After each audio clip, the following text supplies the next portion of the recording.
네, 안녕하세요. 안녕하세요. 네, 우리 나눔교회 담임하고 있는 조용민 목사고요. 오늘 이렇게 특별한 장소에 또 이렇게 오셔가지고 또 특별한 이 강의 같이 나누게 됐는데, 오늘 제가 나누려고 하는 주제는 이 목적이 분명한 설교라고 하는 이제 제목의 주제이고요. 이제 앞에서 우리 이수환 목사님께서 굉장히 이제 그리스도 중심적으로, 교류 중심적으로, 그리고 정말 하나님 중심적으로 이제 말씀을 전했다면, 전 좀 땅에 있는 청중을 중심으로 어떻게 좀 말씀을 전하면 좋을까라고 하는 처음에 좀 저희가 이렇게 좀 계약을 했습니다. 저렇게 좀 대화하면서 한 분은 정말 그리스도를 사랑하고 한 분은 또 성도를 사랑하는 입장에서 어떻게 좀 나눠서 좀 주제를 좀 나눠보자 그래가지고 이 두 주제로 좀 나눠가지고 좀 이야기하고 있습니다. 그래서 오늘 저는 목적이 분명한 설교라는 이제 테마를 가지고 같이 나누려고 하는데요. 옆에 보시면 화면 보시면 이제 PPT가 있고 제가 준비한 자료들이 있는데요. 또 온라인상에서 지금 이제 이 모임에 참여하신 분들에게는 지금 PPT 화면이 나가지 않는다고 그러더라고요. 아무튼 요 PPT 화면과 또 이렇게 제가 강의하는 내용을 또 얹어가지고 또 편집된 영상 또 준비하고 있다고 하니까요. 지금 이 시간에는 화면은 못 보시지만 나중에 화면과 함께 보시면 더 이해하기 좋겠다라고 생각합니다. 제가 이렇게 말씀드리는 이유는 화면에 좀 이렇게 자료들을 좀 많이 올려놨는데 이 자료들이 좀 같이 읽혀질 때 좀 이해가 되는 부분이 있을 것 같아서 말씀을 드렸습니다. 먼저 목적이 분명한 설교, 과연 그걸 어떻게 준비할지 또 그 실제를 어떻게 나눌지 한번 해볼지 한번 보겠습니다. 뭐 간단하게 저에 대해서 소개를 하면은요, 숭실대학교에서 철학과를 공부했고요, 이제 송신대학교에서 이제 신학대학원에서 MDB 과정 마쳤습니다. 제가 이제 굉장히 기쁘고 감사한 게 뭐냐면 제가 이제 그 이상의 다른 공부를 한 적이 없다라고 하는 게 어떻게 소망이 된다고 하더라고요. 그래서 정말 이렇게 목회학만 공부해도 설교에 대해서 강의할 수 있다라고 하는 소망을 또 줬다 그래가지고 좀 감사했고요. 내수동교에서 대학부 섬겼고 분당 우리교회에서 대학부 이렇게 영혼들 섬겼고요. 그런 다음에 현재 나눔교회에 와가지고 지금 8년차 담임 목회를 하고 있습니다. 한 22년 정도 보니까 설교를 했던 것 같고요. 또 그 과정에서 한 7권 정도 책을 썼고 그 7권 정도의 책을 쓰고 또 그렇게 설교하는 과정에서 아마 이런 이제 40대 설교자가 이제 어떻게 설교했는가라는 이런 주제 안에서 묶여가지고 같이 강의를 하게 됐습니다. 그래서 오늘 이 시간에 좀 여러분이 좀 유익한 부분이 있다면 요 유익한 부분은 가져가시고요.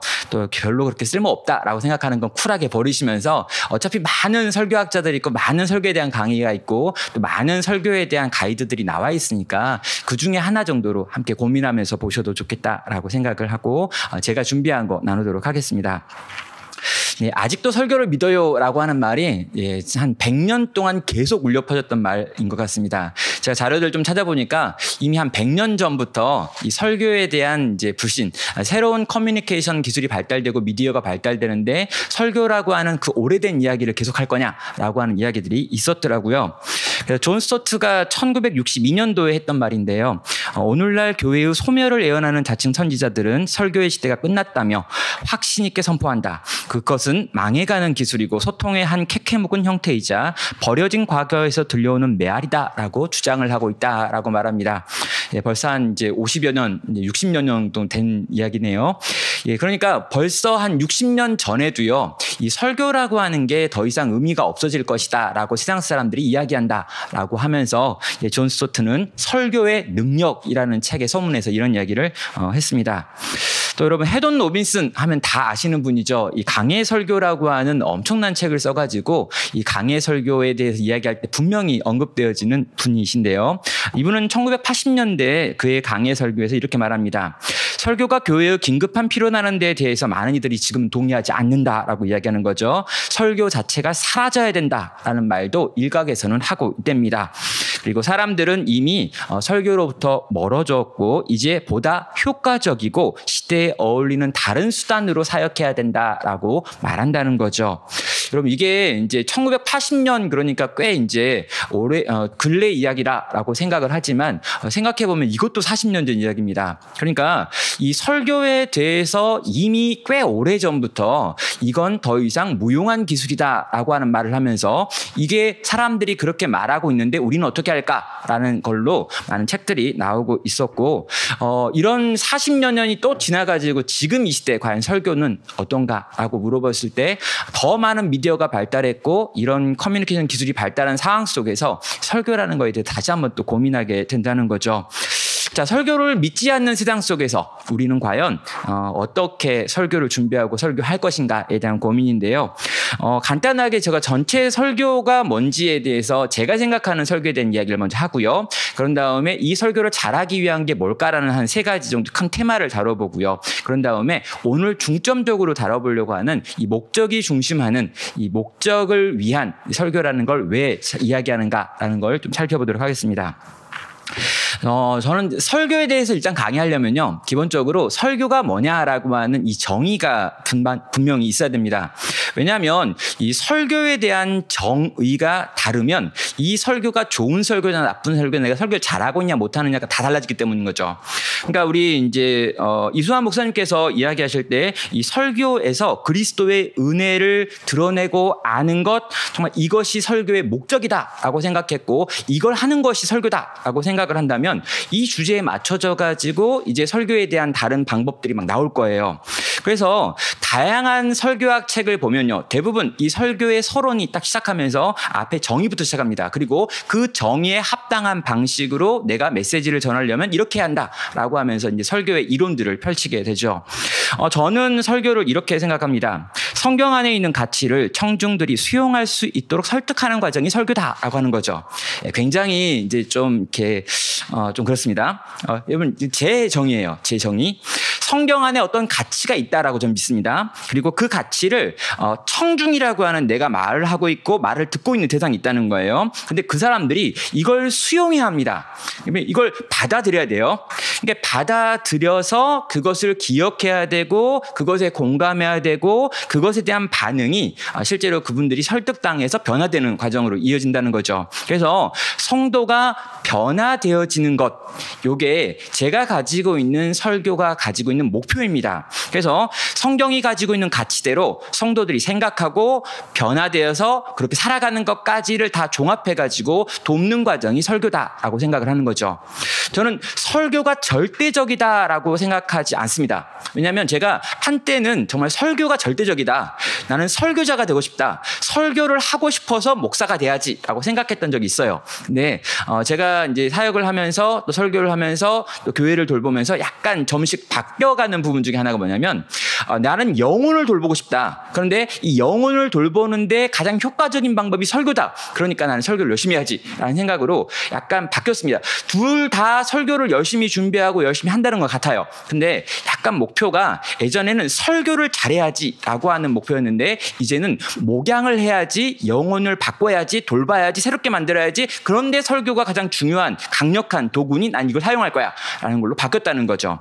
그래서 이 성도들이 변화되어지는 것, 이 과정을 설교라고 생각을 했을 때, 제가 이제 어렸을 때 배운 게 또 뭡니까? 그래가지고 철학을 배웠기 때문에 이 아리스토텔레스가 말했던 설득의 3요소라고 하는 게 확 이렇게 다가오더라고요. 근데 저만 혼자 깨달은 줄 알았어요. 아리스토텔레스의 설득의 3요소를 가지고 성경의 설교에 대해서 설명하면 정말 잘 설명하는 거겠다. 제가 그냥 우주의 계시를 받아가지고 그냥 딱 산 줄 알았는데 많은 분들이 다 이렇게 했더라고요. 심지어 팀 켈러의 설교를 봐도 그렇게 나오고 있고요. 또 이제 김영복 목사님이 쓴 설교자의 일생을 봐도 거기에도 똑같이 에토스, 파토스, 로고스 다 나오고 있더라고요. 그래가지고 저는 분명 아리스토텔레스 나온 원조가 맞는데 다른 분들도 다 그렇게 맞았는데 제가 딴 분 걸 뺏긴 게 아니에요. 제발. 제가 나름 철학가예요. 그래가지고 전 그 책을 봤다고 레토릭을 근데 제가 요거 이야기하니까 저보다 나이 많은 분들한테 밀려가지고 그건 다 누가 했던 말이다라고 하지만 이건 제 생각이에요. 아무튼 설득의 3가지 요소가 있는데요. 이 설득의 3가지 요소 중에서 좀 이렇게 버셔야 될 부분이 뭐냐면, 누군가가 설득당한다라고 이야기할 때요, 이 로고스, 파토스, 에토스라고 하는 각각의 요소가 있다라고 이야기해요. 로고스는 이성적인 요소, 논리적인 요소고요. 파토스는 열정, 이 불, 감정의 요소고요. 이 에토스는 인격과 성품이라고 하는 그 사람의 삶에 관련된 부분입니다. 그런데 이 주제를 다루면서 아리스토텔레스라고 하는 철학자가 무슨 이야기하냐면요, 에토스, 그의 삶이, 그의 인격이 가장 강력한 설득의 요소다라고 하면서 이 60%가 에토스라고 이야기하고요, 파토스가 30%라고 이야기하고요, 로고스가 10%라고 이야기합니다. 근데 여러분 놀랍지 않습니까? 이 철학자가 논리학 책을 쓰고 있고 설득에 관련된 책을 쓰고 있는데 논리가 제일 중요하다라고 이야기하는 게 아니라 인격이 제일 중요하다고 이야기하는 거예요. 근데 궁금하긴 해요. 아리스토텔레스가 이 퍼센테이지를 어떻게 뽑았을까? 아마도 그냥 찍었을 거다라고 생각합니다. 이게 뭐 이론이 없었거든요. 뭐 통계를 내봤을 것 같지 않아요. 그냥 이렇게 보니까 그렇더라 해가지고 6대 3대 1 뭐 이렇게 해놓은 것 같습니다. 별로 신뢰할 만한 통계는 아닌데, 근데 그가 가지고 있는 인간에 대한 이해, 그리고 사람들이 어떻게 설득되어지는가에 대해서 여러 번 봤더니 그렇더라라고 하는 생각을 반영하는데, 저는 이게 설교자에게서도 굉장히 중요한 요소입니다. 그래서 이 에토스라고 하는 설교자의 인격이라고 하는 거예요. 그가 가지고 있는 성품, 그가 풍기고 있는 그 모든 것, 그의 인생 전체, 이게 가장 강력한 메시지의 전달의 수단이 되는 거고요. 또 그가 가지고 있는 열정이죠. 네. 제가 이제 우리 이수환 목사님 아까 앞에 강의할 때 이렇게 옆에서 이렇게 들으면서요. 와, 저분은 그리스도에 대한 열정이 강력하구나. 교리에 대한 열정이 강력하구나. 저분은 강의하고 싶어 열정이 막 이게 그죠. 20분이나 오버해놓고 막 이렇게 막 되게 미안하잖아요. 미안해하면서 계속해요. 아, 이건 정말 이분은 정말 이렇게 뭔가 이렇게 가르쳐주고 싶은 열정이 가득한 분이구나. 공부를 더 했어야 될 분이구나. 이런 생각이 들더라고요. 아무튼 그게 파토스라는 거죠. 그가 가지고 있는 열정이 다양하게 그 사람 속에 표현되고 있습니다. 근데 마지막에 10%가 로고스예요. 아주 논리정연하게 무언가를 정리해서 잘 가르쳐줬을 때 사람들은 설득당한다라고 하는 생각인 거죠. 자, 그런데 오늘 제가 이제 하려고 하는 건 뭐냐면요, 요 로고스에 대한 부분입니다. 그러니까 전체 비율로 봤을 때 10%밖에 되지 않아요. 그런데 저는 요 10%에 대해서 오늘 좀 여러분과 더 깊이 나눠보고 싶은 마음이 있는 거죠. 왜 그러냐면 여러분, 이 10%의 로고스가요, 실제로 그 뒤에 나오는 파토스를 만들어냅니다. 우리 영화 같은 거 보면은요, 또 이렇게 TV 드라마 보면 감동을 받잖아요. 여러분, 이 감동을 어떻게 받는 거냐면요, 작가들이 정말 감동을 받을 수밖에 없는 체계적인 논리를 만들어가지고 글을 쓰고요, 대본을 쓴 그 대본을 가지고 촬영하는 촬영 기사들과 또 PD들이 고민해가지고 잘 배치하고 자막 넣고 음악 넣어서 감동을 만드는 거거든요. 철저한 로고스가 이 잘 짜여져 있을 때 거기서 파토스라고 하는 열정도 나오고 감정도 나온다는 거죠. 그래서 그런 의미에서 이 에토스의 부분은 제가 잘 모르겠어요. 이건 제 영역이 아닙니다. 그러나 이 로고스와 파토스의 영역을 생각할 때 특별히 이 로고스의 부분을 좀 강조하겠고, 그것을 위해서 목적이 이끄는 설교라고 하는 걸 좀 더 고민해 보도록 하겠습니다. 자, 이 기본이 뭐냐라고 할 때 이 로고스가 기본이에요. 근데 이 기본은 성경의 논리를 파악하는 첫 번째 단계와 또 그 논리를 논리적으로 전달하는 두 번째 단계가 있습니다. 이걸 해석이라고 이야기할 수 있고요, 또 하나는 전달이라고 이야기할 수 있는데, 이 두 가지가 논리적이어야 한다라고 저는 생각을 하는 겁니다. 자, 성경 본문을 좀 우리가 연구할 필요가 있습니다. 왜요? 성경 본문을 연구해야 그 연구한 본문에서 성경이 말하고 있는 논리가 뭔지, 그리고 거기서 주장하고 있는 바가 어떤 것인지 우리가 알 수 있기 때문인 거죠. 여러분, 설교를 하고 싶다, 설교를 내가 잘하고 싶다라고 하는 것과 성경을 잘 연구하고 싶다라고 하는 건 아주 깊은 상관관계가 있습니다. 근데 연구를 잘했다고 해서 설교를 잘하는 건 아니에요. 100% 동일하지 않습니다. 근데 정말 바르고 좋은 설교를 계속해서 평생토록 하고 싶은 사람이 성경 연구를 안 한다, 이건 불가능해요. 그런 의미에서 성경 본문을 연구하는 것, 이게 가장 기본 중에 기본이죠. 자, 어떻게 연구해야 되는가 우리는 고민할 수 있습니다. 일단은요, 우리가 거기 가지고 있는 성경이 가지고 있는 각각의 문체를 좀 이해할 필요가 있어요. 성경도 문체가 있습니다. 그래서 일반적으로 강화체라고 하는 이 서신서들에서 주로 보이는 어떤 논리를 전하는 논증적인 글들이 성경 안에도 있고요. 그런 다음에 설화체라고 하는 이야기로 구성되어 있는 성경 본문이 있습니다. 그리고 꽤 많은 부분 시로 구성되어 있는 부분이 있고, 또 묵시라고 하는 장르도 있고, 그 외 기타 등등 다른 장르도 있습니다. 근데 저는 설교자에게 있어서 가장 먼저 준비돼야 될 게 이 강화체라고 하는 이 형식을 좀 이해하고 성경 본문을 연구하는 것, 이게 필요하다고 생각하고요. 또 설화체라고 하는 이야기 본문을 좀 이해할 필요가 있습니다. 그리고 강화체와 설화체가 좀 잘 연구되어지면요, 그 다음에는 시체나 묵시체나 그 다음에 있는 또 다른 아주 기타 장르의 영역까지 늘어갈 수 있는 거죠. 자, 강화체는요, 뭐가 중요하냐면 논리가 중요해요. 그런 식으로. 그래서 저는요, 성경을 이렇게 기본적인 연구라고 하는 걸 좀 해서 했습니다. 자, 이게 그냥 연구예요, 연구. 설교를 준비하는 게 아니라 성경 본문이 뭘 말하고 있는지를 이런 식으로 쪼개가지고 살펴보고 이 문단의 의미들, 이 문장이 가지고 있는 구조들을 한번 정리해 보는 거죠. 자, 이렇게 보면 화면을 보시면서 뭔지 잘 모르겠잖아요. 마인드맵, 예. 온라인상에 계신 분은 안 보이죠? 네. 안 오셔서 그런 거예요. 오셔야 되는데. 좀 확대해보면 이렇게 좀 확대해봤습니다. 방금 있던 자리에서 지금 데살로니가 전서를 지금 정리했던 건데요. 데살로니가 전서 1장을 정리했던 큰 페이퍼에서 한 주제만 좀 뽑아가지고 좀 확대를 했습니다. 그랬더니 1절부터 한 12절까지의 내용을 이렇게 좀 확대해가지고 정리가 되죠. 보시면 2, 3절, 5, 6절, 9, 12절 해가지고 복음 맡은 자, 유모처럼 아비처럼 이런 식으로 해서 구조를 좀 나눠가면서요. 이 본문에 있는 내용을 이제 작은 단락들로 서브 아이디어들 이렇게 쪼개가지고 좀 정리를 해보고 있는 거예요. 이런 식으로 이제 단언하고 있는 1절, 그리고 복음 맡은 자, 유모처럼 아비처럼 이렇게 해가지고 이제 이 본문이 과연 뭘 말하고 있는 걸 체계적으로 쪼개가지고 정리하는 작업이라고 하는 걸 계속해서 강화체 본문을 통해 가지고 우리가 하는 거죠. 자, 그렇게 정리해가지고 나오는 페이퍼가 이런 겁니다.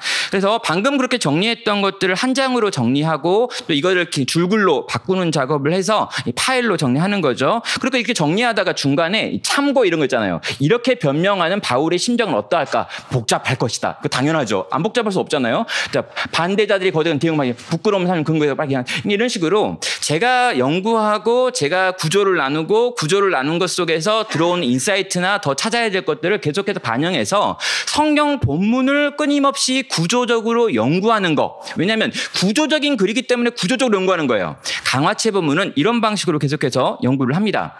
그럼 설화체 본문, 이야기체 본문은 어떻게 하는가? 이야기의 흐름대로 정리를 해보는 거죠. 자, 창세기 11장 26절부터 19절까지를 내가 연구한다. 아브라함과 관련된 배경들을 지금 살펴보고 있는 거죠. 그래가지고 그냥 쭉 정리합니다. 그냥 나와 있는 내용들을 순서대로. 여러분, 이야기를 논리적으로 끊으면 안 되잖아요. 그래서 이야기는 스토리들을 한번 쭉 정리하고 그게 장면이건 대사건 어떤 내용에 따라서 이것들을 쭉 풀어가는 과정들을 갖습니다.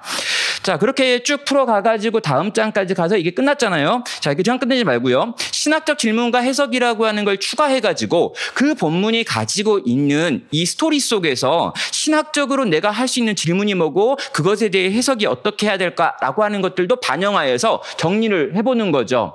야, 그리스도의 구속사적 관점에서 창세기 11장에 나와 있는 아브라함은 어떤 게 있는가? 이렇게 연결이 어떻게 될까? 이게 교회의 원형과 어떻게 연결이 되는가? 제가 이제 교리나 신학이나 어떤 이런 질문들을 이야기 안에 반영을 해가지고 이렇게 질문을 해놓고 넘어갑니다. 그럼 이게요, 그냥 연구해 놓은 거예요. 그러니까 언젠가 설교를 할 수 있고 실제로 나중에 이건 설교를 했습니다. 그러나 이게 설교할 때 연구한 게 아니고요. 기본적으로 우리가 좀 심심할 때, 좀 이렇게 잠 올 때 있잖아요. 좀 이렇게 아침에 일어나는데 좀 이렇게 뭔가 좀 이렇게 적적하고 뭐 좀 이렇게 피곤한데 뭐 하고 싶은 거 없나 이럴 때 성경을 하나씩 연구하는 작업들을 해나가는 거죠. 자, 이렇게 본문이 말하고 있는 강화체 본문이나 설화체 본문이 가지고 있는 내용을 계속해서 논리적으로 체계적으로 정리하는 과정이 우리에게 쭉 있어야 합니다. 제가 지금 주제 설교에 대해서 이야기하는데 왜 본문 연구를 먼저 이야기하냐면요. 주제 설교가 이상해지는 가장 큰 이유가 주제에 대해서 설교하겠다라고 하면서 알고 있는 본문이 거의 없기 때문이에요. 그러니까 주제에 대해서 이야기하겠다라고 생각하는 그날부터 뭔 본문을 찾으니까 요 주제가 어떻게 찾습니까? 요 주제 딱 해놓고 프로그램에 떠있는 비슷한 주제가 연관되어 있으면 그것들 막 끌어다 오고요. 또 어떤 주제가 딱 나왔으면 그 주제에 대해서 관련되어 보이는 몇몇 떠오르는 성경 구절을 떠올리는 거죠. 여러분, 성경 구절이 여러분 그 문맥에서 과연 그 의미로 안 쓰여서 상관없습니다. 그러다 보니까 내가 주제 설교를 한다는 것과 성경 본문이 말하는 걸 설교하는 것과 너무 다르게 느껴지는 거죠. 근데 내가 성경 본문을 충분히 연구해 놓고 이 연구한 본문을 범주를 잘 나눠가지고 내가 가지고 있고 기억하고 있고 보관하고 있다면 내가 어떤 주제를 한다고 할 때 그 주제에 대해서 요 주제에 합당한 본문은 여기 있으니 이 본문들을 통해서 이 주제를 강화해야지라고 하는 말이 나온다는 거죠. 근데 요 앞부분에 있는 연구가 없으면 본문 자체를 많이 풍성히 공부하지 않으면 요 이야기까지 갈 수가 없어서 주제 설교에 대해서 오해를 만드는 비성경적 주제 설교를 너무나 많이 하더라는 거죠. 그래서 본문을 연구하라. 이게 첫 번째입니다. 자, 본문이 말하는 원리가 무엇인가, 진리가 무엇인가 이런 것들을 정리하라고 이야기했고요. 그런 다음에 이제 이게 우리가 전달을 해야 되잖아요. 그러면 이 전달을 하기에 필요한 건 원고에다 이 논리를 담는 겁니다. 자, 어떻게 하면 원고에다가 이런 논리를 담을 수 있을까? 전달을 위한 구조를 결정을 해야 되는 거죠. 그럼 내가 무언가를 말한다고 할 때요, 말은 그냥 하는 게 아닙니다. 그럼 생각 없이 하는 말을 수다라고 말하는 거예요. 의식의 흐름대로 막 쳐가지고 막 올라가는 거, 이건 약간 이상합니다. 그러니까 성령이 아주 강력하게 인재하셨다고 말하는데 제가 보기에 제대로 된 글일 가능성이 별로 없는 거죠. 천재적인 작가가 아닌 한 대부분의 우리는요, 이 어떤 이야기를 하려고 하면 이 이야기를 어떻게 할까라고 하는 고민의 과정이 있어요. 어떤 방식으로 해야 가장 효과적으로 이 진리를 전달할 수 있고, 내가 잘 전달하는 것도 중요하고요. 이걸 받아들이는 사람이 가장 효과적으로 받아들이는 방법은 또 뭘까라고 하는 걸 고민해가지고 그것을 전달할 수 있는 이 구조를 우리는 아주 은연중에 자연스럽게 만듭니다. 왜요? 상대방을 설득해야 되니까. 자, 그런데 설교라고 하는 작업도 비슷하다는 거죠. 내가 깨달은 진리가 있고 구조가 있습니다. 이 구조를 전할 때 어떤 방식으로 전해야 가장 효과적일까라는 고민 속에서 우리는 구조들을 생각하죠. 그럼 가장 기본적인 구조는요, 기본적으로 3대지 설교이죠. 그럼 가장 기본적인 3대지부터 하세요.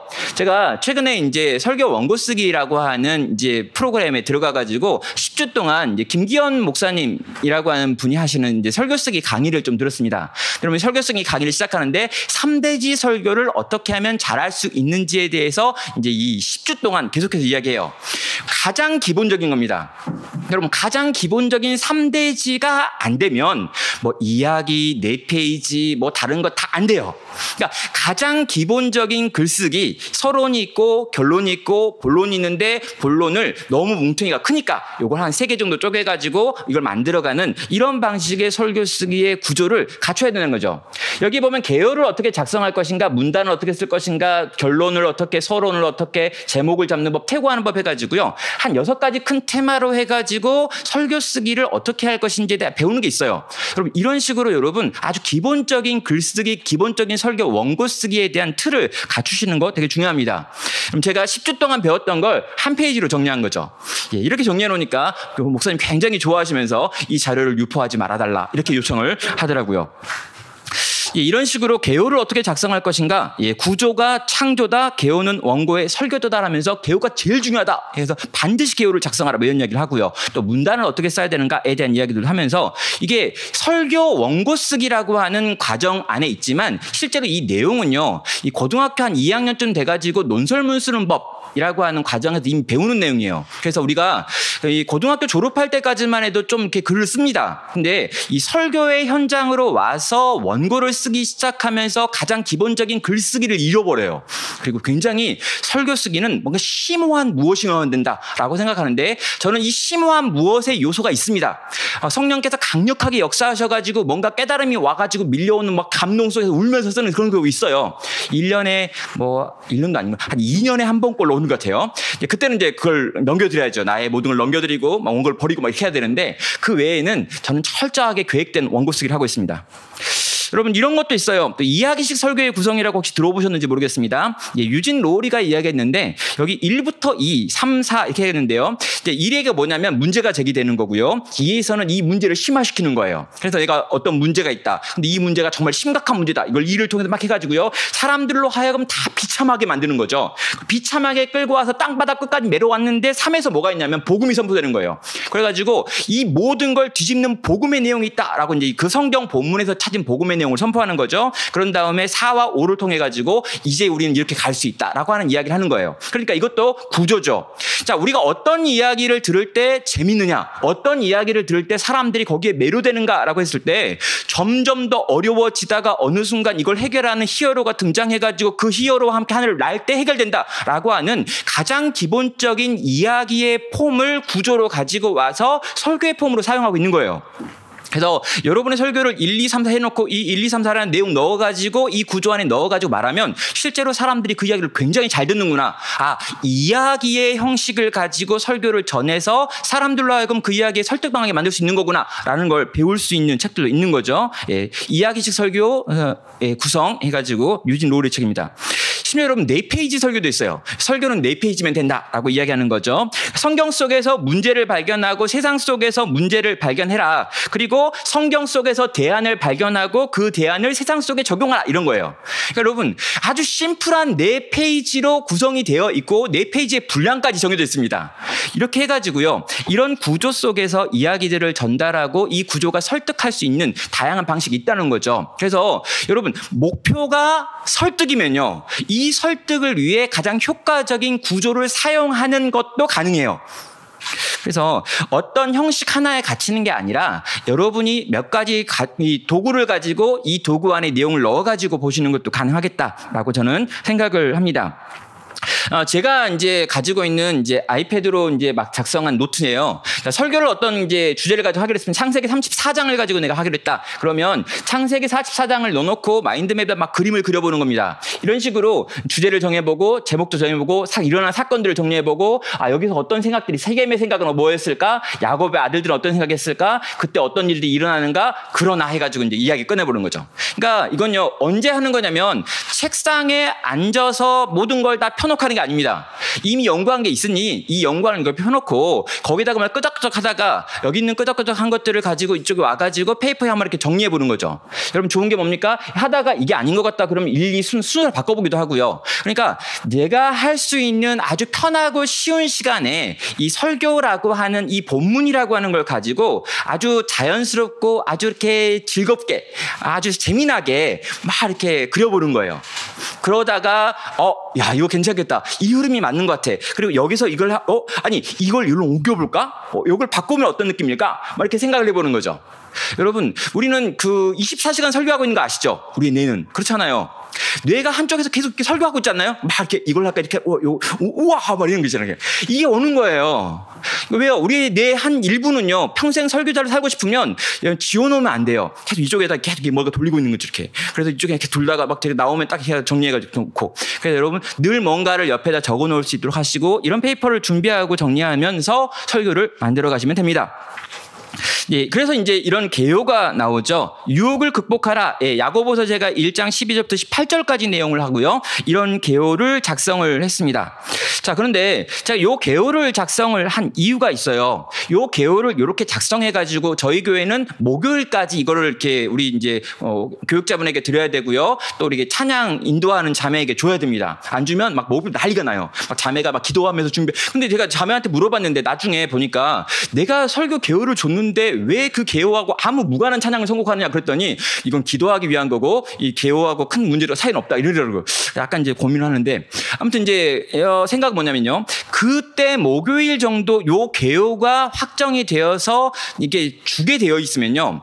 목요일까지 이게 나와버린 거예요. 주보 한쪽에 이 개요가 나중에 나옵니다. 그러다 보니까요. 그때부터는 이 개요를 고정시키고 이 개요에 합당한 어떤 예화나 이걸 설명하는 방식이나 설득의 구조나 이걸 어떤 방식으로 들려줄 때 될까? 이게 이제 제 두 번째 고민이 되는 거죠. 그리고 이 개요를 품고 기도하는 거예요. 개요를 품고 개요를 가지고 기도하고요. 개요를 생각하면서 이제 막 고민하고요. 개요를 생각하고 있는데 어떤 책을 보고요. 개요를 생각하고 있는데 누굴 만나는 거죠. 그럼요. 이 개요 안으로 요 내용이 막 들어옵니다. 그럼요. 살아있는 메시지를 전할 수 있는 거죠. 아마 이제 우리 고상선 목사님께서 이 대담을 하시면요. 고상선 목사님의 주특기가 있어요. 모든 분들에게 하는 말 중에 하나가 뭐냐면 설교를 잘하고 싶으냐 빨리 준비해라 이거예요. 제가 몇 번 들어봤는데 다 똑같아요. 설교를 잘하고 싶으냐 빨리 준비해라. 근데 여러분 맞아요. 오늘 또 나올 거예요. 그럼 설교를 잘하고 싶으면 빨리 준비해야 돼요. 목요일까지 끝내야 됩니다. 그래가지고 목요일까지 개요가 나오면 요 개요를 가지고 목요일 밤부터 해가지고 목금토를 사시면 많은 것들이 이 개요에 붙어요. 그런 거 아십니까? 그럼 질문하지 않으면 보이지 않습니다. 그럼 내가 무언가를 질문하고 있을 때 그 질문한 것들에 대해서 세상이 말하기 시작하거든요. 그래서 이 질문을 먼저 만들고 이 질문을 선언하고 세워놓고 이 질문 안에서 세상을 보고 듣고 책을 보고 영화를 보고 뭘 답하면 이 질문 안으로 많은 것들이 연결된다는 거죠. 그래서 이 개요를 빨리 작성하고 개요를 잘 짜봐라. 최대한 빨리 짜고 이것을 풍성하게 만들어 놓으면 그 다음에 원고를 쓴다거나 그걸 기억한다거나 그걸 가르치는 건 굉장히 쉬운 요소가 되는 거죠. 자, 이제 전해야 되겠잖아요. 예, 어떻게 전하냐? 예, 논리적으로 전하면 됩니다. 예, 이건 그냥 논리적으로. 예, 이렇게 되어 있네요. 자, 예. 이 표 보시면은요, 시련을 대하는 태도 12, 그러니까 시련에 대한 태도를 이야기하는데, 요 시련에 대해서 이야기하다가 요 시련이 유혹으로 바뀌었다는 거예요. 시련과 시험에 대한 오해라고 하면서 하나님께서 시련을 주지 않았다 이라고 하면서 요 시련은 위에서 말했던 그 앞에 나와 있는 시련과 다른 유혹을 의미하는 시련이구나 해가지고 유혹에 대해서 이렇게 이해되는 거고, 그 유혹이 어떤 건가를 설명하면서 하고, 그 다음에 그 유혹을 이길 만한 능력 해가지고 17, 18 이렇게 나와 있는 거죠. 자, 이게 성경이 가지고 있었던 그 구조입니다. 이 시험에 대해서 이야기한 다음에 시험에 대해서 다르게 이해해야 된다. 그리고 이 시험을 이길 만한 능력이 이것이다. 이게요, 굉장히 잘 짜여져 있는 구조를 갖추고 누군가를 설득하고 있는 이미 글이었던 거예요. 그러면요, 우린 이 구조를 잘 살려가지고 전하면 되는 거죠. 새로운 구조를 짤 필요가 없이 오늘은 성경이 말하는 그 구조 그대로 하자라고 이야기하면 되는 겁니다. 그런 식으로 성경이 이미 말하고 있는 그 구조를 그 구조대로 설명을 하고 그걸 이제 품고 있는 거죠. 자, 그걸 품고 이렇게 있는 거예요. 유혹이, 이번 주제는 유혹이야. 이 유혹에 대해서 설명하고 설득해야 돼. 근데 여러분, 갑자기 딱 했는데 갑자기 떠오르는 생각이 나는 거죠. 내가 읽었던 일상의 유혹이라는 책이 떠오르는 거예요. 그래서 일상의 유혹이 내가 왜 이게 떠오르지 했더니 그때 서문에서 내가 좀 인사이트가 있었어 라고 생각하는 거죠. 그때 가면 적혀있는 데가 있잖아요. 딱 봤니 적혀있는 데 보니까 이런 내용이 있는 거죠. 유혹은 인간은 합리적 존재가 아니라 합리화하는 존재다. 되게 멋있잖아요. 멋있는 게 이제 밑줄 그어놓은 거였죠. 게다가 여기 타락한 인간에게 찾아오는 유혹의 기제는 그리고 이에 대한 인간의 반응은 시대와 장소를 막론하고 비슷하다. 이런 얘기. 되게 멋있는 말이 많이 있는 거죠. 이런 말을 내가 이 시간에 떠올려가지고 설교에 반영할 수 있는 이유는 목차가 먼저 나왔기 때문인 거예요. 개요가 먼저 나왔고 이 개요의 내용을 가지고 생각하는 동안에 또 이런 책이 떠오르고 이 책에 있는 어떤 내용들이 떠올라가지고 반영을 한다는 거죠. 그래서 설교 원고를 쓰면 이렇게 쓰는 거예요. 유혹에 대해서 앞에 있는 이야기 쫙 쓰면서 이제 이런 것들 하면서 아까 읽었던 책들의 내용이 인용되고 들어가고 하는 방식으로 되는 겁니다. 자, 그리고 이제 전달을 할 때 이렇게 전달하는 거죠. 페이퍼에 최대한 내가 잘 전달할 수 있는 방법들을 다 동원하는 거예요. 여기 이제 밑줄이 그어져 있는 부분들은 중요한 부분은 아예 처음부터 원고에 밑줄을 긋고요. 그런 다음에 여기에 있는 이 분홍색 부분들이죠. 이렇게 분홍색 부분들은 제가 말할 때 세게 정확하게 그리고 긍정적으로 해야 될 부분이에요. 제가 약간 사람이 기본적으로 부정적이어가지고요. 말할 때 긍정 잘 안 하거든요. 그래서 긍정적으로 이렇게 분홍색 넣고요. 그런 다음에 이 초록색은요. 이게 제가 생각하기에 부정적으로 말해야 돼요. 느낌이 약간 싸하게 말해야 될 부분은 이 초록색으로 표시해놨습니다. 바벨론의 번영. 이거 기쁠 수 없잖아요. 바벨론이 번영하는데. 그러니까 바벨론의 번영 초록색 이런 거. 해가지고 제가 말할 때 어떤 톤을 사용하고 어떻게 말하고 어떻게 들려질지에 대해서 고려해가지고 원고들에다가 이런 것들을 전달을 위해서 잘 전달하고 싶어가지고 반영을 하는 거죠. 자, 아무튼 여기까지가 논리적으로 내가 성경을 읽는다라고 하는 것과 논리적으로 성경을 전한다라고 할 때 필요한 논리적인 영역이었습니다. 자, 그런 다음에 이제 오늘의 주제가 이끄는 설교로 넘어가야죠. 자, 괜찮아요. 제가 충분히 할 수 있어요.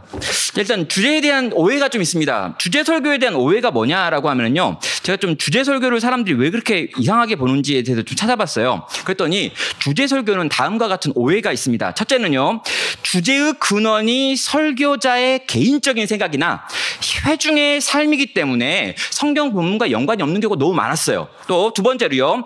대지별로 주제가 전개되어질 때 그 주제가 통일성이 없는 경우가 많았다는 거죠. 또 설교자의 주관적 판단과 사상을 열거하면서 마치 하나님의 말씀과 동일한 것으로 만드는 그런 나쁜 경우들이 많았습니다. 또 네 번째로요. 주제를 풀어가기 위한 방편으로 본문을 사용하거나 자기의 말을 합리화하기 위해서 본문을 징검다리로 사용하는 경우들을 우리가 주제 설교를 통해서 많이 경험했기 때문인 거죠. 그래서 주제 설교는 이상한 설교야. 주제 설교는 비성경적이야. 주제 설교를 한 사람들은 좀 구닥다리야 라고 생각을 한다라고 하는 거죠. 근데 여러분, 아까 말했던 제가 이 말한 네 가지만 보완을 하면요. 주제 설교는 굉장히 좋은 하나님의 말씀을 들려주고 사람들에게 보여주며 사람들을 설득하여 변화시키는데 효과적인 방법이다라고 하는 생각이 제가 이제 사역을 좀 하면서 또 교회를 섬기면서 좀 알게 된 부분입니다. 여러분 주제 설교에 대해서 여러분 좀 어떻게 생각하세요? 헤돈 로빈스가 나와가지고요, 이 주제 설교가 얼마나 잘못됐는가, 강해 설교를 해야 된다 이런 얘기를 많이 하면서 이런 논리들을 좀 많이 이야기했습니다. 그리고 제가 신학교 갔을 때만 해도요, 신학교에서도 대부분 이 주제 설교를 더 이상 하면 안 된다, 3대지 설교 하지 마라, 성경은 한 가지 이야기하고 있다, 원포인트로 이야기해야 된다, 그리고 하나님의 말씀을 강해해야 한다라고 이야기하는 이제 학풍이 이제 주가 되었던 때였습니다. 그래서 저는요, 이 주제 설교하는 사람들은 다 옛날 사람인 줄 알았어요. 근데 제가 사역을 하다 보니까, 또 이 용어를 돌보다 보니까 주제 설교가 어떻게 보면 제가 생각하는 아주 적절한 설교의 방법이다라고 하는 확신을 갖게 됐죠. 자, 왜 제가 주제 설교에 대한 확신을 갖게 되었냐면요, 첫째로요, 이 설교가 목양의 도구가 되어야 한다라는 생각을 제가 하면서 약간 의식이 좀 바뀐 부분이 있습니다. 설교가 주가 아니라 목양이 주인데, 이 목양을 위한 최고의 방식이 설교다라는 생각이 됐으니, 이 설교를 통해서 내가 잘 성도들을 도와주려면 이 성도들에게 도움이 되는 방식이 뭔가라고 했을 때, 그럼 성도들이요, 기본적으로 성경 잘 안 읽더라고요. 또 어떤 신학적인 주제에 대해서 깊이 아는 경우가 거의 없습니다. 그리고 주중에 뭔가 이렇게 이 신앙을 가지고 뭐 고민하거나 이래가지고 한 주제에 대해서 풍성하게 깊이 있게 또 완전하게 수달되는 경우가 없더라는 거죠. 그래서 아니, 그렇다면 이 청중들에게 어떠한 주제에 대해서 내가 잘 정리해 주지 않으면 안 되겠다라는 생각을 하게 됐고요. 여기서 제가 뭐가 나오게 되냐면, 이걸 몇 번에 걸쳐서 반복해가지고 한 가지 주제를 한 6주 정도 계속하고 8주 정도 하고 안 되면 4주라도 해가지고 한 주제가 성도들에게 정말 이해될 때까지, 그 넓이와 깊이가 또 더워지고 이게 구체적인 행동으로 나타날 때까지 이걸 끝까지 밀고 가는 방식의 주제 연속 설교를 해야겠다라고 하는 생각을 하게 된 겁니다. 왜냐면요, 사람이 바뀌려면 습관이 바뀌어야 되는데 습관은 한 번의 깨달음으로 바뀌는 게 아니더라고요. 이건 한쪽 방향으로 계속 두드려 패야 그쪽으로 조금 밀려가 있는 게 인간의 본성인데, 이 인간의 본성을 너무 이렇게 제가 이렇게 좀 편하게 봐가지고 이걸 한 번 딱 알려주면 깨닫고 두 번 알려주면 막 다 변하다고 이렇게 생각했던 건데, 아니다. 이건 한 6주는 때려야 된다. 이건 13주는 때려야 돼. 안 되는구나. 15주 막 이렇게 해가지고요. 막 그래가지고 이제 같은 주제를 제가 알고 있는 다양한 본문에서 다양한 방식으로 반복해가지고 구조를 바꿔가지고 계속해서 전하는 일들을 하게 된 거죠. 자, 그래서 저는 연속 설교라고 하는 방식으로 기본적으로 설교를 하고 있고요. 한쪽 방향으로 끊임없이 반복하는, 또 이런 개인뿐만 아니라 공동체 전체의 방향성까지 좀 나아가는 이런 방식의 설교를 하는데, 주제 연속 설교가 중요하다라고 생각을 하고요. 모든 설교를 다 주제 연속 설교를 하는 건 아닙니다. 그러나 때로 어떤 경우에 이 주제에 대해서는 우리 성도들이 다 함께 공감해야 된다, 이 주제에 대해서는 우리 온 교회가 나아가는 방향이다라고 생각된다면 그 주제에 대해서 이런 방식의 심화가 필요하다라고 저는 생각하는 거죠. 자, 이런 이야기 해봐요. 그러면 이제 주제를 어떻게 선정할 것인가, 그리고 주제 설교를 어떻게 실제 할 것인가라고 하는 걸 신앙을 전수하라라고 하는 나눔교회에서 했던 설교를 가지고 샘플을 한번 보여드리고요. 또 소망의 복음 요한계시록이라고 하는 제가 썼던 책을 가지고 한번 설명을 좀 드리도록 하겠습니다. 자, 신앙을 전수하라라고 하는 주제를 준비했습니다. 왜요? 이건 가정의 달이었거든요. 그래서 이게 지금 가정의 달이 시작되어지고 5월 달이 시작되었는데 4월 둘째 주부터 어떤 말씀을 전할까 고민하다가 7번에 걸쳐가지고 이 5월과 4월 후반부에 가정의 달을 쭉 해가지고 전체적으로 가정의 달에 우리가 뭘 할 것인지에 대해서 온 성도가 공감해야지라고 하면서 신앙을 전수하라라고 하는 주제를 정했습니다. 그리고 그런 다음에 이제 눈 감고 떠올리는 거죠. 이때 이 신앙을 전수하기 위해서 어떤 주제가 좋을까? 요번에는 누구와 누구를 해보자 해가지고 누구와 누구를 정했습니다. 그리고 누구와 누구를 정한 다음에 묵상해보니까 그들이 가장 아름답게 신앙과 관련돼서 행동하고 있는 본문들이 막 떠오르는 거잖아요. 그럼 본문들을 다 정리해가지고 이렇게 넣습니다. 이게 전체 7주 설교 계획인 거죠. 자, 7주 설교 계획을 가지고 실제 7번에 걸쳐서 메시지를 쭉 이렇게 전해 봅니다. 신앙을 전수하래 가지고 앞에서부터 다 나왔었던 거죠. 이렇게 쭉 정리해가지고 해가지고 페이퍼를 만들어서 7주 설교 계획이 나왔고 설교의 개요를 가지고 있어요. 그러면 이렇게 설교의 개요를 가지고 있으면 어떤 일이 벌어질까요? 그럼 설교의 개요를 갖고 있기 때문에 요 개요를 늘 보고 생각하면서 비슷한 종류의 예화가 필요하고 비슷한 종류의 설득이 필요하고 설명이 필요한 부분이 나오면 요것들을 거기다 받아 넣는 거죠. 계속해서 이 구조가 점점 더 풍성해지는 겁니다. 처음에는 제목밖에 없었는데 이 제목을 가지고 계속 살펴보는 가운데 점점 더 풍성해지고 실제로 이게 설교의 초안이 되는 거죠. 자, 여러분 이게 소망의 복음 요한계시록이라고 하는 제가 책을 냈는데요. 이 소망의 복음 요한계시록이라고 하는 책은 나중에 쓰여지는데 원래 제가 요한계시록을 1장부터 21장까지 전체를 가지고 정리한 강의를 했습니다. 그래가지고 분당 우리 교회에서와 나눔교회에서 이걸 가지고 8주 동안 강의를 했어요. 계시록 1장부터 21장까지를요. 자, 충분히 이걸 열심히 강의를 했고요. 열심히 전체를 강의하면서 제가 생각을 하는데 요 구조가 이 책에 이 요한계시록에 있던 거죠. 자, 여기 보면 삽입이라고 하는 게 두 개가 나오는데 교회에 대해서 7장과 10장, 13장까지의 내용에 교회에 대한 내용들이 나오고 1장부터 3장까지에 되면 교회에 대한 편지들이 나와 있잖아요. 그러면 내가 만약에 책을 쓴다면 요한계시록 1장부터 21장까지 22장까지 내용을 전체를 가지고 책을 쓰는 건 사람들이 정말 힘들어하고 어려워하고 저도 해석하기 어려운 부분들이 있으니 요것들은 빼고 계시록 안에 있는 교회와 관련된 직접적인 교회와 연결되어 있는 본문들만 뽑아가지고 이걸 구성해서 주일날 설교해야겠다라는 생각한 거죠. 그러니까 전체를 제가 정리하는 강의를 했어요. 전체에 대한 연구의 결과가 이렇게 있습니다. 그런데 이걸로 끝내는 게 아니라 여기서 우리 주일날 우리 성도들에게 필요한 건 여기 있는 요 구절들이다라고 해가지고 요 교회와 관련된 주제들을 다 뽑아낸 거죠. 계시록에 나와 있는 교회와 관련된 본문들을 뽑았더니 11개 본문 정도를 제가 뽑을 수 있었습니다. 그래가지고요. 들어가는 말에 보면 여기 1장부터 11장까지 있는데 이게 장이 아니고요. 많은 분들이 오해하시더라고요. 12장부터 언제 나오냐고. 그거 아니고요. 그냥 1편부터 해가지고 11편의 메시지가 있는 거예요. 근데 제가 서문에서 이렇게 밝혔습니다. 자, 저는 성도들이 좀 더 쉽게 계시록의 메시지를 읽을 수 있어야 한다고 생각했습니다. 계시록의 본문을 전부 상세히 다루는 것은 교회의 일정상 현실적으로 어려웠고 그렇다고 해서 자세하고 정확한 설명이 없이 넘어가기에는 곡해될 요소가 많았습니다. 결국 제가 선택한 것은 계시록 전체를 다 전하는 것보다 교회 공동체를 향한 메시지를 전하는 본문을 선별해서 바른 해석과 적용의 원칙을 보여주는 것이었습니다. 라고 한 거죠. 그러니까 계시록을 전했습니다. 그러나 계시록에 있는 교회와 관련된 직접적인 본문들을 주제를 정해가지고 이 주제를 가지고 본문을 전한다라고 하는 원칙으로 책을 쓴 거죠. 그래서 이런 책이 나와가지고 있는데 잘 안 팔립니다. 그러니까 기억나시면 이런 책도 좀 사주시고 필요하시면 또 구해가시고 친구들끼리 같이 읽으시고 성도들과 함께 나누는 계시록을 같이 우리 공부한다 이런 거 좀 좋잖아요. 아무튼 소망의 복음 요한계시록 소망인데 잘 안 팔려요. 자, 그러면 이제 질문이 있겠죠. 주제 설교는 좀 이러이러한 문제가 있지 않습니까? 라고 좀 질문하는 분도 있습니다. 성도들의 다양한 상황과 다양한 이 어떤 현실에 이게 적절한가라고 하는 생각을 하는데요. 저는 이게 굉장히 적절하다고 믿습니다. 왜냐하면 이 주제를 선정하는 과정에서 실제로 성도들을 만나고 이 목회자가 이 주제가 앞으로 몇 주 동안 다룰 만큼 중요한 주제라고 생각되는 그 주제를 다루고 있기 때문에 제가 이 주제의 설교에 대해서 가장 진지하게 고민했던 게 뭐냐면요. 이제 예전에 그 세월호 사건이 났던 그때였습니다. 왜냐하면 토요일 날 저녁에 제가 들었는데 세월호가 침몰했다는 이야기를 들은 거죠. 근데 그 토요일은 부활절 바로 전 토요일이었습니다. 그래서 부활절 부활주일 설교를 준비하고 있는데 갑자기 세월호라는 사건이 일어났고 그 사건에서 엄청나게 많은 아이들이 죽었어요 지금. 근데 살려달라고 기도했는데 거기서 회복되지 않고 그렇게 이렇게 무너져가는 걸 보면 돼요. 다음 날 제가 부활에 대해서 막 기쁘게 설교를 하는 게 가능한가라고 하는 회의감이 일어났습니다.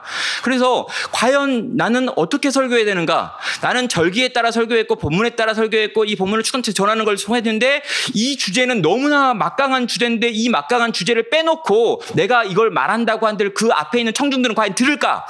예, 그래서 제가 이제 고민하게 됐던 거였고 주제에 대해서 정말 이 시기에 딱 필요한 그 이야기에 대해서 들려줄 만한 본문이 있다면 그 본문을 찾아서 그 본문을 가지고 올라가는 종류의 주제 설교를 한 거죠. 자, 아무튼 이제 주제에 대한 고민은 이제 그렇게 있었고요. 저는 그래서 아직도 현실적으로 성도들에게 또 상황 안에 적절한 설교 방식이 주제 설교라고 생각합니다. 또 성경 본문의 의도를 바르게 전할 수 없지 않습니까? 라고 말하는 그 질문에 대해서는요. 성경 본문을 많이 연구해 놓고 이것들을 잘 정리해 놓고 카테고리해 놨다면 이런 상황 가운데 전할 수 있는 그 본문이 있다라고 믿어요. 성경이 얼마나 많은데 66권이나 되는데 그럼 거기서요. 이 주제에 가장 합당한 본문 찾는 건 다 가능해요. 단 우리가 잘 이제 미리 공부를 안 해놓은 거죠. 주제 설교의 단점 많이 있을 수 있다고 이야기하고요. 특별히 이제 문제가 되는 게 자기가 가지고 있는 생각과 논리를 증명하기 위해서 성경 구절 한 구절 막 이런 거 떼오는 거예요. 근데 저는 그런 방식의 주제 설교는 안 된다고 생각하고요. 구절을 떼오는 게 아니라 적어도 사상을 담고 있는 단락을 떼와야 된다고 생각합니다. 우리는 한 문장이 그 성경 구절 한 구절이 아니라 전후 문맥안에서 그 구절의 의미가 확정되어지는데 요 한 구절 딱 떼가지고 하는 게 아니라 요 단락을 들고 와가지고 이 부분을 설명하고 요 단락을 들고 와서 이 부분을 설교하는 방식으로 설교한다면 성경이 말하지 않는 걸 내가 가지고 있는 논리를 증명하기 위한 방식으로 하지는 않을 수 있겠다라는 생각을 하죠. 자, 아무튼 그런 식으로 이제 질문해 볼 수 있을 것 같고요. 또 대담 때 나오는 질문들이 있으면 더 추가적으로 답변을 해보도록 하겠습니다. 자, 주제 설교 어떻게 준비할 것인가? 이렇게 설교 계획을 수립하는 거. 저는 이제 앞에 이수환 목사님께서는 계획 없이 성령의 인도하심 대로 막 한다고 했지만 저는 철저하게 계획하면서 1년에 한 번 성령님 임하신다 생각하면서 11월 정도에 하나님께 구하면서 한 3일 정도 고민해가지고 1년치 설교 계획을 다 짭니다. 자, 이런 방식으로 하나님과 관련해서 나와 관련해서 공동체와 관련 세상과 관련해가지고 큰 테마를 정하고 이 카테고리 안에서 균형 잡힌 성경 본문을 전해야겠다 해가지고 신약과 구약 또는 실천과 아닌 것도 강의와 설교라고 하는 방식으로 구분을 좀 해가지고요. 이 전체 1년 설교 계획을 작성을 해요. 그리고 가능하면 본문들까지 좀 찾아보려고 하고요. 참고할 책들이 있다면 그 참고할 책들까지 넣어가지고 미리 책을 읽으면서 이걸 구체화시켜야겠다라고 생각을 합니다. 왜냐하면 시간이 한 3주, 3일 정도의 시간을 쓰거든요. 그래서 3일 정도 시간에 1년 할 설교, 주일 설교, 뭐 금요 설교, 아니면 뭐 특강, 아니면 뭐 세미나, 아니면 뭐 특세, 뭐 사경회, 뭐 이런 것까지 고민해야 되니까 한 80편 정도의 설교를 어떤 설교나 어떤 강의를 할지에 대해서 고민하는 시간이 그 시간인 거죠. 그때는 열심히 그걸 가지고 고민을 해보는 거고 참고 서적들 넣어보고 뭐 구조를 짜보고 하는 것들을 그 시간에 요 한 페이지를 만들려고 합니다. 그런 다음에 이렇게 페이지 나눈 것들을 이제 월차로 나눠가지고 월별로 주별로 어떤 설교를 할 것인지 쭉 이렇게 정리해서 표 하나로 그려 놓죠. 그리고 이제 만약에 다니엘서를 제가 설교하게 됐습니다. 설교하기로 이제 연초에 연 말에 계획을 짠 거죠. 내년도의 계획을. 다니엘서를 처음 할 때 제가 어떤 생각했냐면 1장부터 6장까지만 해야겠다라고 하는 생각을 해서 7장까지만 해야겠다고 생각했습니다. 왜냐하면 뒤에 있는 내용은 무슨 말인지 잘 모르겠더라고요. 그래가지고 다니엘의 스토리를 좀 정리하는 1장부터 6장까지 나와 있는 이 믿음의 영웅들이 어떻게 이 바벨론을 살았는가 요 주제를 가지고 코로나 시기를 살아가고 있는 우리 성도들한테 들려줘야지라고 하는 7편의 설교를 계획했어요. 근데 나중에 어떤 일이 벌어집니까? 다니엘서 그러니까 여러분 연초에 이걸 연초가 아니고 그 전에 계획했기 때문에 연초에는요 이 다니엘과 관련된 좋은 책이 뭔지 사람들이 물어보는 거예요. 저는요 책을 많이 사지 않습니다. 저는 많이 볼 능력도 안 돼요. 그러니까 책을 많이 보는 분들 있잖아요. 약간 거기 좀 빠져있는 정신 좀 이상한 친구들. 그 친구들한테 전화해가지고요. 내가 다니엘을 좀 연구하고 싶은데 책 2권만 소개 이런 얘기 하죠. 그러면 자기가 읽었던 책 제일 좋은 책을 얘기합니다. 너무 어려운 거 말고 만약에 이제 좀 쉬운데 괜찮은 책 이거예요. 그럼 이제 그 책부터 해가지고 한두 권 추천받고 내가 읽고 싶은 책 좀 추천받고 내가 갖고 싶은 책들 해가지고 그걸 쫙 쌓아놓는 거죠. 그래서 한쪽에 그냥 쌓아놔요. 쌓아놓으면요 시간이 되면 보거든요. 그러니까 다니엘서가 9월 달부터 했던 설교거든요. 근데 그 전해부터 다니엘과 관련된 책들을 사가지고 이쪽에 쌓아놓고 10년 읽었던 거예요. 그러면서 요 구조를 만들고 이렇게 보고 아무래도 난 7장까지밖에 못하겠어 라고 생각을 했던 거죠. 근데 책을 읽다 보니까 그리고 설교를 하다 보니까요 그때 끝나지가 않더라고요. 그래가지고 결국 어떻게 됩니까? 다니엘서는 15번 이제 설교를 하게 되는 거죠. 7장까지를 한 중에 보니까 이렇게 위대한 삶을 살 수 있게 만든 능력이 어디 나오는가? 이 7장 이후에 나오는 8장부터 12장까지 있는 이 환상들이 그렇게 했구나. 그럼 다 해야겠다. 그래가지고 요 주제는 확장해가지고 원래 7번 할 주제가 15번으로 확장된 주제입니다. 그리고 다 확장해가지고 이렇게 나중에 파일로 해가지고 묶어가지고 책으로 이렇게 묶어놨죠. 그래 놓고 이제 나중에 분석해보니까 이런 식의 이제 구조로 전체는 이렇게 만들어져서 하나로 정리가 됐습니다. 자, 제가 이거 보여드리고 싶은 게 요거예요. 다니엘서와 관련된 거거든요. 근데 여러분 다니엘서를 마지막 수정한 날짜가 2021년 2월 7일입니다. 근데 여러분 맨 위에 보세요. 작성을 시작한 날짜요. 2003년 3월 11일이에요. 그러니까 여러분 제가 다니엘이라고 하는 걸 가지고 처음 글을 쓰고 설교를 준비하고 연구했던 시작은 2003년도 3월 11일 화요일 오후 11시 18분 43초였어요. 이때 다니엘과 관련된 파일을 열어가지고 이제 그 파일에다 제목을 그렇게 쓰고 거기다 글을 쓰기 시작했는데 그 파일이 한 몇 년이 지났죠? 한 10몇 년 지나가지고 한 20년 정도 이렇게 지나가지고 묵혀가지고 최종 수정안이 나오고 나왔더니 원고지 509장짜리의 글이 완성된 거죠. 그리고 이걸 출판사에 갖다 줬고 출판사에서 책을 내서 세상을 사는 그리스도인이라고 하는 제가 쓴 책이 나왔습니다. 여러분 가격도 비싸네요. 아무튼 그렇게 책이 나왔다고요. 이게 그러니까 이게 뭘 이야기하고 싶은 거냐면요. 이게 그냥 쌓이는 거라는 거죠. 어느 날 갑자기 올해 준비해서 올해부터 가서 올해부터 해가지고 올해 또 만들어서 책 나온 이게 아니고요. 내가 한 이 주제를 가지고 한 10년, 20년을 지금 계속해서 무언가 추가해 오다가 결론이 이렇게 정리돼서 이런 글로 이제 나오고 완결이 되는 이야기를 하고 있습니다. 예, 이런 책이 나왔던 거죠. 자, 그래서 이제 또 자료 수집 및 정리. 자, 이런 것도 한번 보여드리고 싶어요. 자, 여러분 매년 성탄절이 되면 답답하죠. 어떤 본문을 설교할지. 그럼 성탄절과 관련된 성경 전체 본문 47개를 모아놨습니다. 이런 거 하면 되잖아요. 성탄절과 관련해가지고 성경 본문이 이렇게 많이 있어요. 구약 전서에서 언급된 예수님의 탄생 뭐 해가지고 주제별로 성탄절과 관련된 40가지 성경 구절 해가지고 이렇게 다 나와 있습니다. 여러분 이런 거 모아놓고요 가지고 있다가 여러분이 필요할 때 성탄절과 관련된 본문 어떤 본문을 할까? 요 본문을 가지고 정리해가지고 쭉 쌓으면 성탄절과 관련된 40편의 설교를 여러분이 갖게 되는 거죠. 절기들이 진짜 무섭더라고요. 담임 목사 되니까 절기가 너무 무서워요. 처음엔 겁도 없이 대강절 4주까지 했거든요. 그랬더니 성탄절과 관련된 설교가 벌써 30편이 넘어요. 다음에 또 뭘 하지? 생각해서 고민했는데 결론은 이제 우리 부목사님들이 시켜야겠다라고 하는 결론으로 갔어요. 자, 여러분 이런 책들도 있습니다. 그 말씀에서 나온 부록인데요. 여기 보면 주제별로 이미 뽑아가지고 부록으로 이렇게 쫙 쌓아놓은 게 있어요. 이런 좋은 부록들은요. 이렇게 나중에 헌책방 같은 데 가가지고 덤으로 청문을 1,000원밖에 안 하거든요. 이런 것 좀 가지고 있다면 필요할 때 굉장히 유용합니다. 그럼 또 이거 웨스터민스턴 대요리 문답 같은 건데요. 이 대요리 문답을 우리 이제 교육자들과 같이 스터디를 했거든요. 대요리 문답을 교육자 회의에서 모임한 다음에 요거에 대해서 한 페이지로 정리했어요. 그래서 A4 하나로 이 대요리 문답을 정리하고 요 목차를 가지고 있습니다. 그럼 어떤 일이 벌어질까요? 요 주제와 관련된 이야기가 있을 때 대요리 문답을 언제든 펼쳐가지고 볼 수 있어요. 이런 식으로 내가 어떤 주제가 떠오르고 이 주제에 대해서 전하려고 할 때 내가 준비한 자료들을 계속해서 쌓는 삶을 사는 거죠. 자, 이건 뭘까요?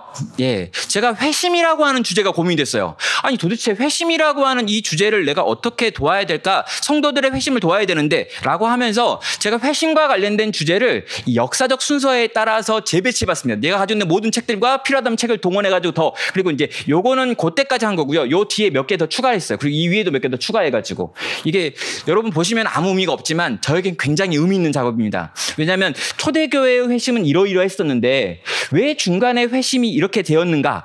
그리고 이 회심에 대해서 지금 막 이렇게 나오는 이 청교도들이 나오는 이 복잡한 논의들은 왜 일어났는가? 이런 고민하다가 요거가 지나간 다음에 이제 지미 윌리스나 이런 사람들은 회심에 대해 다른 이야기를 하고 있는 거고 그런 다음에 요거에 대해서 회심을 또 다른 의미의 온전한 회심 또 다양한 얼굴 회심의 다양한 얼굴들 이렇게 해가지고 이렇게 나오는 거죠. 그래서 회심이라고 하는 주제를 가지고 내가 12주 설교를 한다면 요 구조에 맞춰가지고 회심을 역사적으로 증명하는 방식으로 회심을 설교하든지 아니면 강의해야겠다라고 생각하면서 요걸 쭉 배치해가지고 카테고리화 해놓은 거죠. 어느 땐가 회심에 대해 설교한다면 전 요 있는 책들과 이 외에 또 이제 그 이후에 추가된 책들까지 반영을 해가지고 큰 이제 맵을 가지고 이야기를 하게 되겠죠. 이제 5분 남았습니다. 이제 주제 설교와 관련해가지고 실제로 한번 해보면 어떻게 될까요? 설교 계획을 먼저 이렇게 발표합니다. 최근에 제가 야고보서 끝냈으니까. 자, 2020년 설교 계획 가운데 분명히 하나님과 관련해가지고 행함으로 믿음을 증명하라라고 하는 야고보서 강의를 하겠다라고 하는 게 있었어요. 자, 자, 야고보서 강해였기 때문에 그때는요, 주제보다는 강해에 가깝게 연속 본문 설교를 하겠다라고 하는 의지였습니다. 그런데 여기에 있는 요 구조가 제가 생각하기에 그때 파악했던 전체 야고보서를 보여주는 성경이 보여주는 구조였어요. 근데 제가 그래서 이제 얘기한 거죠. 자, 이제 얼마 안 남았습니다. 다음 주부터는 야고보서 온전한 그리스도라는 주제로 10주 동안 야고보서를 설교하겠습니다라고 제가 광고를 하고 주보에 광고를 합니다. 이거 광고해야 돼요. 왜냐하면 이제 앞으로 제가 하기를 이제 약간 이제 하기 싫을 때가 있잖아요. 이렇게 막 저거 또 시작하면 얼마나 힘들까? 대충 했으면 좋겠는데 그런 마음이 안 들려면 광고를 합니다. 그러니까 제가 이게 어떤 주제를 가지고요 강의를 하는 이유는 뭐냐면 그렇게 강의를 안 하고 뒤에 이렇게 날짜가 안 정해졌으면 절대로 안 준비하더라고요. 그래서 저는 이제 주로 제가 막 강의를 하고 막 처음 하는 것도 강의하는 이유는 이런 모임도 제가 왜 하는 거냐면 하라고 했으니까 한 거예요. 그래서 하라고 했으니까 하면서 이걸 정리하면 정리를 하겠지. 잠을 안 자면서도 어차피 해야 되니까. 그리고 그런 다음에 이제 제가 이제 이 야고보서와 관련해서 읽고 싶은 책들 그리고 봐야 될 책들이라고 생각했던 걸 정리해가지고 이제 옆에 쌓아놓고 쭉 읽어왔던 거죠. 그런 다음에 이제 야고보서 개간 설교를 하면서 이 야고보서 전체는 이런 것들에 대해서 할 겁니다라고 하는 걸 이제 금요일이나 이럴 때 주일이 아닌 날 전체 개간 설교를 하고요. 성도들에게 전체 야고보서의 큰 흐름은 이런 것들입니다라고 하는 걸 들려주는 시간을 갖습니다. 그럼 성도들이 이걸 좀 기대하겠죠. 그런 다음에 이제 주일날 내가 10번 설교를 되는데 그 10번 설교를 어떻게 할 것인가 할 때요. 자, 이건 강해를 위한 구조입니다. 제가 생각을 바꿨어요. 처음에는 이 야고보서가 가지고 있는 논리들을 잘 설명을 해야지라고 생각을 하면서 강해를 준비하다가 아니야, 지금은 좀 뭔가 움직여야 돼라고 생각하면서 제목을 전부 다 라로 바꿨습니다. 랄랄랄랄랄라. 왜요? 이건 하라예요. 그러니까 어디서 설명을 하고 설득을 하고 하는 이런 구조들이 다 있는데 이런 구조들을 살리는 방식이 아니라 이 구조에서 나와 있는 결론을 전부 적용하는 것으로 바꿔서 14번에 10번에 뭐뭐를 하십시오 해야 합니다 라고 하는 결론에 도달하는 좀 이렇게 삶을 변화시키는 10주라고 하는 개념으로 야고보서를 재구성한 거죠. 자, 성경을 연구할 때 만들어 놓은 구조가 있습니다. 근데 이 구조를 그대로 가지고 오는 게 아니라 이제 내가 설교하기 위한 설득을 위한 우리 공동체를 위한 방식으로 다시 재구성하는 작업을 여기서 이렇게 해가지고 제목을 짜고 이게 이제 설교 계획이 나오는 거죠. 자, 그리고요. 예. 이렇게 이제 해야 됩니다. 제가 이제 요 이야기 하는 이유가 뭐냐면요. 자, 설교 외의 방식이에요. 이건, 자, 설교라고 하는 방식이 있습니다. 근데 이 방식 굉장히 중요하죠. 설교를 잘해야 돼요. 근데 제가 보니까 설교 시간에 설교를 아무리 잘해도 자는 분은 자요.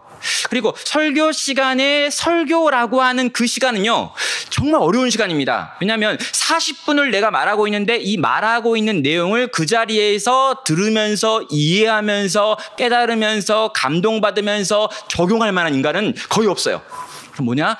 이 설교라고 하는 것이 가져야 될 목표는 요 정도고 그 외에 다른 설교 외적인 요소로 설교에서 나눴던 그 내용을 어떻게든 성도가 먹어야 되고 씹어야 되고 삶으로 살아내도록 도와야 된다는 게 든 거죠. 그래서 만든 게 이런 것들이에요. 예, 설교의 내용을 개요로 이미 성도들에게 주는 거예요. 그래서 설교를 듣는 사람이 내가 어디쯤 왔고 어느 만큼 가고 지금 어떤 내용이고 요 다음에 어떤 내용이니까 요 때는 좀 자도 괜찮겠다 10분만 자야지. 그리고 깨어나가지고 그 다음 이야기 들으면 되겠네. 장로는 내 이야기 아니야. 이러면 이렇게 자, 야고보서라고 하는 거의 구조를 보면서 내가 지금 어디쯤 와 있는지 또 노트 필기하기에 적절하도록 이런 것들을 볼 수 있게 이렇게 이렇게 이제 이걸 주보 안에다 넣어주는 거죠. 그러면 이거 가지고요 성도들이 굉장히 많이 적습니다. 그리고 이걸 자기 패드에 옮겨가지고 패드에 쭉 적으면서 설교의 구조는 이쪽에 나와 있으니까 자기 내용 적고 이렇게 정리를 막 하는 거죠. 그리고 이걸 저희 교회 성도들은요 굉장히 많이 적어요. 왜냐하면 이게 끝난 다음에 요 페이퍼를 가지고 소그룹을 하거든요. 근데 소그룹에 가가지고요 만약에 리더가 또 이렇게 권사가 또 장로가 만약에 안수집사가 내가 무슨 말을 들었는지 몰랐다 그러면 되게 민망하잖아요. 그래가지고 막 적으면서 요 시간에 어떻게든 그 설교를 이해하려고 애씁니다. 조는 분들이 굉장히 많이 줄어드는 효과가 있어요. 그리고 이제 설교가 끝났어요. 야고보서가 끝나면 어떡합니까? 그럼 야고보서 전체가 어떤 구조였는지 전체 마인드맵을 해가지고요 우리 성도들 다 배포합니다. 여러분 야고보서를 한 번 읽고 끝내지 마시고 그 내용을 계속해서 묵상하십시오. 전체 구조가 어떤지 생각하십시오. 이런 그림을 가지고 보십시오. A4로 뽑아가지고 가져가신 분들 가져가고 파일이 필요하시면 파일로 드리고 그런 다음에 QR코드까지 만들어 다 드려요. 그래서 언제든 찍어보면 거기 나오게. 그러니까 야고보서라고 한 책이 여러분에게 정말 새겨질 때까지 계속해서 듣는 거죠. 거기다가 설교를 15편을 했습니다. 이 15편을 리스트로 플레이리스트로 묶어가지고 유튜브에 올리고 유튜브 링크를 줘가지고 이걸 복습하고 예습할 수 있게 하고 또 이걸 가지고 여러분 이분들이 읽을 수 있는 책으로 만들어가지고 필요하신 분들은 이 책을 가지고 볼 수도 있고 이분들이 읽을 수 있게 이제 전자책도 만들죠. 요즘 전자책 만들기 되게 쉬워가지고요. 전자책 제가 꽤 많이 갖고 있습니다. 한 20편 정도 전자책을 가지고 있어요. 그래가지고 필요하신 분들 전자책 나눠드리고 이 전자책 가지고 보시면서 계속해서 이 야고보서의 메시지가 자기 삶 가운데 적용될 때까지 가지고 갈 수 있도록 하는 설교의 내용을 파악하고 설득되게 만드는 또 다른 종류의 구조도 만드는 거죠. 한때 하다가 지금은 좀 힘들어가지고 안 하고 있는데요. 조영민의 설교 후 해가지고 주일날 저녁에 모여가지고요. 이 온라인 실시간 방송으로 질문하고 답변하고 설교 때 이해 못했던 거 물어보고 거기에 답변해주고 또 더 심화된 이야기하고 그리고 이제 설교 시간이 너무 짧아가지고 못하잖아요. 그럼 설교 시간이 40분밖에 안 되고 50분밖에 안 되는 그 짧은 시간 어떻게 내가 다 왔는가 그래가지고 내가 못했던 이야기 이건 내가 발견했는데 이걸 꼭 들려주고 싶은데 설교 시간이 짧아가지고 못해 막 이런 거 있잖아요. 이런 거는 설교 후라고 하는 또 다른 시간을 통해 가지고 들려주고 적용시켜주는 이런 프로그램도 진행을 했고 한 책이 끝나면 이렇게 한번 설교라는 프로그램들 하면서 이렇게 대화하는 시간 이런 것들을 만들어서라도 제가 성경에서 찾아낸 그 가치관이 이 사람들에게 수용돼서 그 사람이 설득당하고 그것이 변화에 이를 때까지 계속해서 한 방향으로 가는 거. 예, 좀 애띤 제 모습이네요. 예. 아무튼 제가 막 이렇게, 크로마, 한번 드리겠습니다. 결론. 예, 저는 아직도 설교를 믿어요. 앞부분 시작할 때 약간 설교를 못 믿겠다라고 하는 분들이 많이 있었고 지금 설교가 되겠느냐 이런 생각도 하고 온라인에 너무 막 넘쳐나는 그 엄청난 대가들의 설교들이 막 쏟아지는데 우리 설교가 무슨 의미가 있겠냐 이런 건 있는데요. 저는요 설교자가 하나님 말씀 이렇게 준비하고요. 이걸 전달하기 위해 이렇게 쓰고요. 그리고 이 전달한 말씀대로 살려고 하는 진정성 있는 삶의 모습까지 보여주고요. 그렇게 살고 그렇게 함께 자기가 섬기는 공동체 안에서 씨름할 때요. 그가 전하는 말씀이 정말 하나님의 말씀이기 때문에 사람을 변화시키고 새롭게 만들고 그 사람으로 하여금 성도답게 빚어내는 이 과정을 향해 가게 만들 수 있다라고 믿습니다. 또 여기 계신 분들도 그 믿음을 가지고요. 계속해서 이 길을 가시기를 주의 이름으로 축원합니다.